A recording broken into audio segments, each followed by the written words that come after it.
Lord of mysteries, वियॉन्डर्स की रहस्यमयी दुनिया, जहाँ पर ह्यूमंस पोशंस को पीकर वियॉन्डर्स की पावर्स को हासिल कर सकते हैं ताकि वो डिविनिटी के पाथ पर चल सके। इस दुनिया में 22 रास्ते हैं और उन रास्तों में 9 सीक्वेंस। जितना सीक्वेंस नंबर कम होगा उतनी ही वियॉन्डर्स की पावर ज्यादा होगी और पावरफुल सीक्वेंस से आपको गॉड की पावर भी मिल सकती है और इस पावर सिस्टम को पाथ ऑफ डिवाइन कहा जाता है। तो चलिए देखते हैं द लॉर्ड ऑफ मिस्ट्रीज हमें किस तरह की सस्पेंस और थ्रिलर की दुनिया की सैर करवाती है और कौन से ऐसे राज है जो हमारा इंतजार कर रहे हैं। तब हमें 5th epoch the iron age का सितंबर 9, 1349 का सीन दिखाया जाता है जो कि टिंगन सिटी का आखिरी दिन होता है और यहाँ पर हम एक बंदे को एक मॉन्स्टर के साथ लड़ते हुए देखते हैं और वो मॉन्स्टर उस बंदे को जख्मी कर देता है और अपनी पावर से पूरी टिंगन सिटी को तबाह कर देता है। तब हमें कुछ टाइम पहले जून 28, 1349 का सीन दिखाया जाता है जहाँ पर अचानक से एक बंदे को होश आता है और उसे समझ नहीं आ रहा होता कि आखिरकार वो है कहाँ और तभी अचानक से वो अपने सामने खून और बंदूक को देखकर डर जाता है और अचानक से उसके सिर में दर्द स्टार्ट हो जाता है। तब हम देखते हैं उसके सिर में एक छेद होता है जो कि अचानक से भर जाता है और उसे एक आवाज सुनाई देती है जो कि उसे क्लैन बुलाती है जिस बारे में उसे कुछ पता नहीं होता। तब वो शीशे में देखता है कि वो ट्रांस माइग्रेट होकर किसी और की बॉडी में आ गया है। तब हमें यहाँ पर वेल्च और नाया की बॉडी दिखाई जाती है जो कि क्यो यूनिवर्सिटी के हिस्ट्री ग्रेजुएट्स होते हैं और पुलिस को उनकी बॉडी को देखकर लगता है कि उन्होंने सुसाइड कर लिया है। तब एक पुलिस ऑफिसर अपने एक साथी को बताता है कि वहाँ पर ब्लैक मैजिक को परफॉर्म किया गया है या फिर किसी वियॉन्डर की बलि दी गई है जिस वजह से एक बुरी ताकत जाग चुकी है। तब वेल्च और नाया की फोटो में उन्हें क्लैन भी दिखाई देता है जो कि उनका क्लासमेट होता है और अपने पेरेंट्स के मर जाने के बाद वो अपने सिबलिंग्स के साथ रह रहा होता है। तब हमें यहाँ पर पता चलता है कि जो बंदा क्लैन की बॉडी के अंदर होता है उसका नाम जो होता है और वो फ्यूचर से पास्ट में आ गया होता है। तब वो क्लैन की डायरी को पढ़ने लगता है जहाँ से उसे पता चलता है कि वेल्च उसके पास एक एंशिएंट बुक लाया था जिसे पढ़ के उन्हें पता चला कि वो नोटबुक 4th एपॉक से बिलोंग करती है और उसका राइटर एंटीगोनस फैमिली से बिलोंग करता है। तब जो क्लैन की नोटबुक को पढ़ने लगता है पर उसे कहीं भी जून 27 की एंट्री नहीं मिल रही होती और तभी उसकी डायरी का एक पेज उसके सामने आता है जहाँ पर क्लैन ने लिखा होता है कि उसके साथ साथ सभी लोग मारे जाएंगे। तभी क्लैन के रूम में क्लैन की छोटी बहन मेलिसा आ जाती है जिस वजह से जो खून के धब्बों और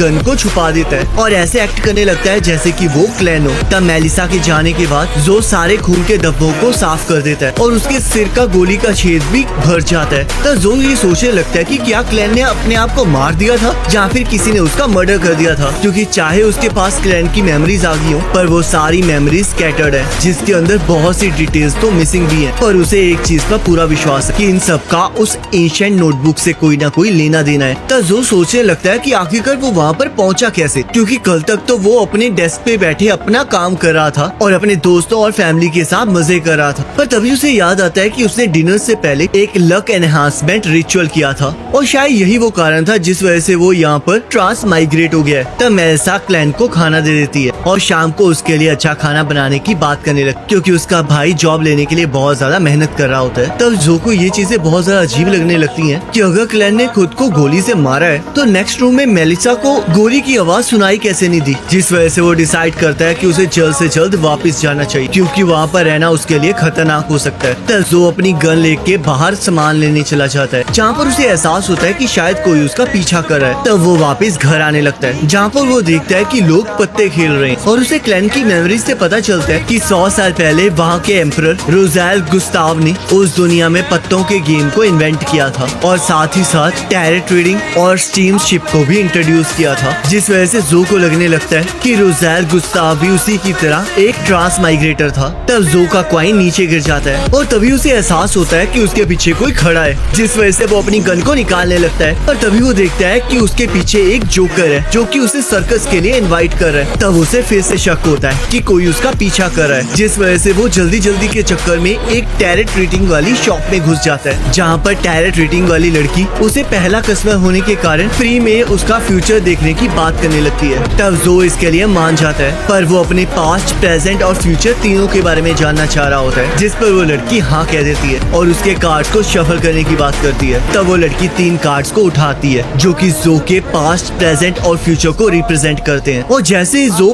प्रेजेंट वाला कार्ड निकालता है वो कार्ड द फूल का होता है, जो कि सारी न्यू बिगिनिंग्स को रिप्रेजेंट करता है, और वो टैरेट डेक का कार्ड नंबर 0 होता है। तब असली टैरेट कार्ड रीडिंग वाली लड़की वहाँ पर आ जाती है और अपने यहाँ काम करने वाली लड़की को यहाँ से हटने के लिए कहती है। तभी जो नोटिस करता है कि जो बंदा उसका पीछा कर रहा था वो भी उस शॉप के अंदर घुस रहा है, जिस वजह से वो चुपके से वहाँ से खिसक लेता है और अपने घर में वापस चला जाता है। तब जो फिर से लक एनहांसमेंट रिचुअल को परफॉर्म करने की तैयारी करने लगता है, और जैसे ही वो उसे पूरा करता है वैसे ही वो देखता है कि वहाँ पर कुछ भी नहीं हुआ है, जिस वजह से उसे कुछ समझ नहीं आ रहा होता। तब अचानक से उसका सिर दर्द करना स्टार्ट कर देता है और अचानक से उसके रूम में लाल कलर की रोशनी आने लगती है, जिस वजह से वो एक ग्रे फॉग वाली जगह पर पहुंच जाता है और उसे कुछ समझ नहीं आ रहा होता। तब वो गलती से एक रेड और ब्लू स्टोन को टच कर देता है और यहाँ पर एक लड़की मिरर को समन कर रही होती है और एक लड़का भी बीच समुद्र में कुछ परफॉर्म कर रहा होता है। तब उस ब्लू और रेड लाइट की वजह से वो लोग उस दुनिया में समन हो जाते हैं जहाँ पर जो होता है, पर ग्रे फॉग की वजह से वो सभी लोग एक दूसरे को नहीं देख पा रहे होते। तभी उन्हें वहाँ पर जो की परछाई दिखाई देती है और क्योंकि वो उस दुनिया में उनसे ऊपर दिख रहा होता है तो इसलिए उन्हें लग रहा होता है कि शायद वो उस दुनिया का लीडर है। और तब वो लड़की जो से पूछने लगती है कि क्या वो इस डिवाइन रेल्म का लीडर है, पर जो को कुछ समझ नहीं आ रहा होता और वो सोचने लगता है कि अगर वो एक डिवाइन रेल्म में है तो वहाँ पर श्राइन क्यों नहीं है। तभी वहाँ पर अचानक से सब कुछ ट्रांसफॉर्म होने लगता है और अचानक से वहाँ पर एक आर्किटेक्ट बन जाता है, जिस वजह से जो को लगने लगता है कि वो ग्रे फॉग को मैनिपुलेट कर सकता है और वहाँ पर कुछ भी बना सकता है। और जैसे ही वो ग्रे फॉग को मैनिपुलेट करने की कोशिश करने लगता है वैसे ही वहाँ पर एक टेबल और थ्रोन आ जाता है। तब वो समन किया हुआ लड़का जो से पूछने लगता है कि आखिरकार वो है कहाँ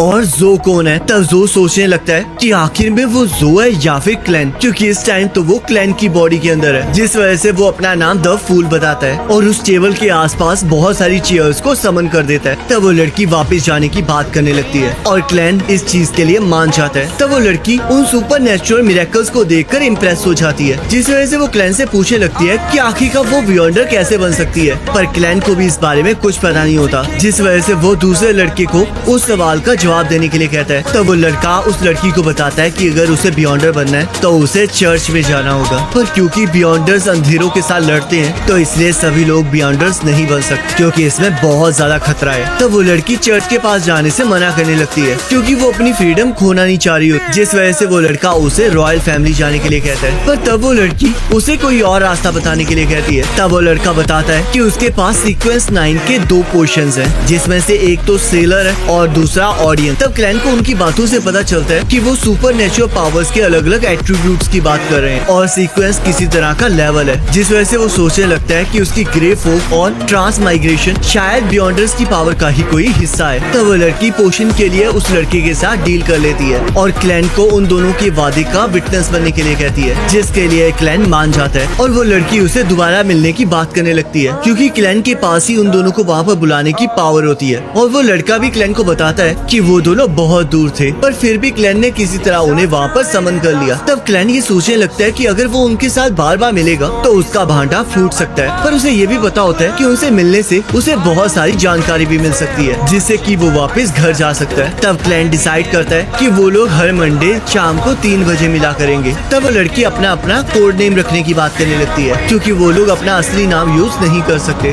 और क्योंकि क्लैन ने अपना नाम एक टैरेट कार्ड पर रखा होता है तो वो लड़की अपना नाम जस्टिस रखती है और वो लड़का अपना नाम दी हैंग्ड मैन रखता है। तब वो लोग टैरेट डेक के बारे में बात करने लगते हैं, जहाँ पर वो लड़की बताती है कि एम्परर रोजेल ने पहले किसी और तरह का टैरेट डेक इंट्रोड्यूस किया जिसके अंदर 22 तरह के मिस्टीरियस रास्ते थे। तब क्लैन के सिर में दर्द होने लगता है, जिस वजह से वो उस मीटिंग को एंड कर देता है और वो लोग वापस अपनी अपनी जगह पर पहुंच जाते हैं। तब क्लैन से मिलने पुलिस आई होती है, जिस वजह से वो अपनी रिवॉल्वर और खून से सनी हुई डायरी को छुपा देता है। तब क्लैन नोटिस करता है कि ये वही पर्सन होता है जो उसका पीछा कर रहा था और वो पुलिस वाला उसे बताता है कि उसका नाम लियोनार्ड है और वो उसे बचाने की कोशिश कर रहा है। तब लियोनार्ड का साथी स्मिथ क्लैन को बताता है कि उसके दोस्त बेल्च और नाया ने सुसाइड कर लिया है, जिसे सुनकर क्लैन शॉक हो जाता है और तभी लियोनार्ड को क्लैन की डायरी मिल जाती है जहाँ पर उसने लिखा था कि उसके साथ साथ सभी लोग मारे जाएंगे। तब क्लैन थोड़ा घबराने लगता है और उन्हें बताता है कि उसे ज्यादा कुछ याद नहीं है। तब स्मिथ क्लैन को बताता है कि वो 27 को MC गर्ड के घर गया था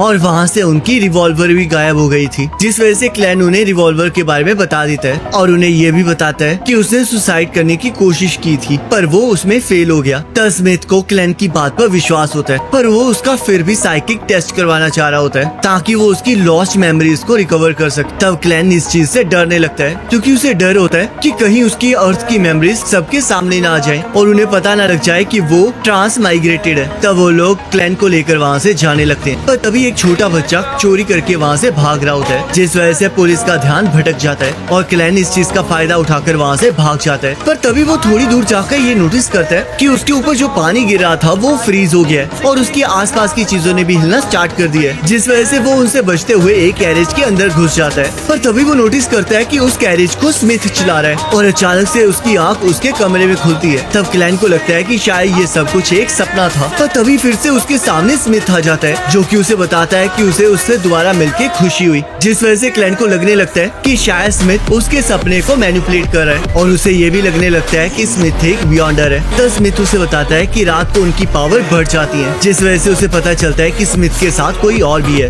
और तभी अचानक से उसके आसपास की सारी चीजें बदलने लगती हैं और तब उसे एक लड़की की आवाज सुनाई देती है जो कि उसे शांत करवा रही होती है और वो लोग क्लैन के माइंड में घुस जाते हैं, जहाँ पर क्लैन को अपने अर्थ के पेरेंट्स दिखाई देने लगते हैं, पर वहाँ पर वो लड़की भी होती है। तब क्लैन को ये डर लगने लगता है कि कहीं वो उसके माँ बाप को देख ना ले और उसका राज सबके सामने ना आ जाए। पर तभी उसे पता चलता है कि वो लड़की उसके सीक्रेट को नहीं देख सकती और शायद ये सब कुछ उसके ग्रे फॉग की वजह से है। तब वो लड़की क्लैन से एंटीगोनस फैमिली की नोटबुक के बारे में पूछने लगती है, पर क्लैन को उसके बारे में कुछ पता नहीं होता। और जैसी वो लड़की ये पूछने लगती है कि जब वेल्च और नाया मरे थे तब वो क्या कर रहा था, वैसे ही क्लैन के हाथ में एक बंदूक आ जाती है और वो खुद को शूट कर लेता है। तब वो लड़की स्मिथ को बताती है कि क्लैन ने खुद को मार लिया था, पर उसे नहीं पता कि वो आखिरकार जिंदा कैसे बच गया और उसकी मेमोरीज भी किसी स्ट्रेंज रीजन की वजह से वेल्च और नाया की तरह गायब हो चुकी है, जिस वजह से उन्हें कुछ पता नहीं चल सकता। तब वो लड़की स्मिथ को वार्न करती है कि जिस पावर ने क्लैन के साथ ये किया है वो बहुत ज्यादा खतरनाक है, तो इसलिए स्मिथ को अपना ध्यान रखना चाहिए। तब स्मिथ क्लैन को बताता है कि एंटीगोनस फैमिली की नोटबुक अभी भी गायब है, जिस वजह से अभी भी उसकी जान खतरे में है, पर वो लोग उसे हमेशा के लिए नहीं बचा सकते, जिस वजह से अगर उसे जिंदा रहना है तो उसे एक बियॉन्डर बनना पड़ेगा। और इसी के साथ ये एपिसोड खत्म हो जाता है।